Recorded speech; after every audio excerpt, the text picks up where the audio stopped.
Hello guys, welcome back to my channel DP Design, and in this video we are going to learn about the meshing in the Abaqus. Okay, so meshing in the Abaqus is very simple and you can just go to the meshing after completion of the steps. Okay, after you have created the instances from the assembly panel, and then you can see which instant type you have selected. uh, for now we will create the dependent mesh. Now I will select this one, seeding the part.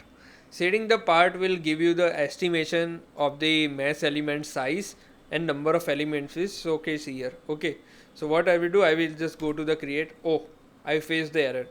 What is the error? Dependent part instances cannot be edited or assigned mesh attributes. Try the operation the associate part or select the mesh independent from the instance. Whenever you are facing any error, before jumping onto the conclusion, you just read the message properly and follow what the software is trying to tell you something. Okay. Now I am in the assembly, so I have to switch to the part. If you have created the independent mesh, then what you can do, you can go to the assembly, you can do the meshing accordingly. Okay, even if you have multiple parts, it will create the meshing automatically on all the parts. Okay, independent is the very different. Independent, it will differentiate the parts you have created. Okay, so if you have not imported the single part, then it will showcase the parts here, and for every part you have to do separate meshing. Okay, so that is the difference between dependent and independent. If you have the single part, then you can go to the dependent mesh, and also there is no wrong in that if you have created the independent for one part also. Okay, so according to your preferences you can create the meshing. Now if I select the shading option. Okay, now in the shading option there is a multiple options are there, like curvature control, minimum size control. uh, for now we will focus on the global size. Okay, if you are applying the global size of 20, then it will showcase the total number of elements like this. Okay, so what you have to do, you have to do the laser element size, so it will seed the part like that. Okay, you can see the white points are there, so it will denotates where the nodes are coming from the elements.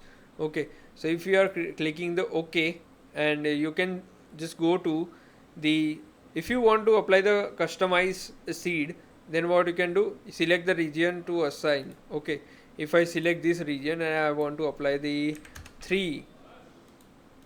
Okay, so it will differentiate the meshing over this line. Okay, so like that you can customize your meshing according to your requirements. Now what I will do, I'll just go to the mesh part. The selected cannot be meshed using the assignment. Okay, element save is different, so we have, what we have to do, you just go to this assign mesh controls and select the tet. If you have the simplified geometry, then you can create the hex or hex dominant or wedge. Okay, but for now the element is trying to deform from this region, so what we have to select, you have to select the tetrahedron. Okay, so select the entity to mesh control by region, so you can select the region and click it OK, and OK. Now you can create the mesh from here. Mesh part, yes. Okay, now as you can see the meshing has been created, and yeah, that's how you can mesh the part. Even if you have any complex part, you can select the tet geometry and do the part meshing. Okay, there are no advanced option like ansys and hyper mesh, because it is not the meshing software, it is known for the its post processing and solving. So that's why the meshing has not focused majorly in the Abaqus, but you can do the meshing for the mid complex part. So that's how you can give the meshing. There are several options over here, like for the different simulation, there are different types of elements. Like if you are doing the explicit simulation, then what you can do, you can go to the explicit types of element. Geometrical order is there, quadratic we have selected.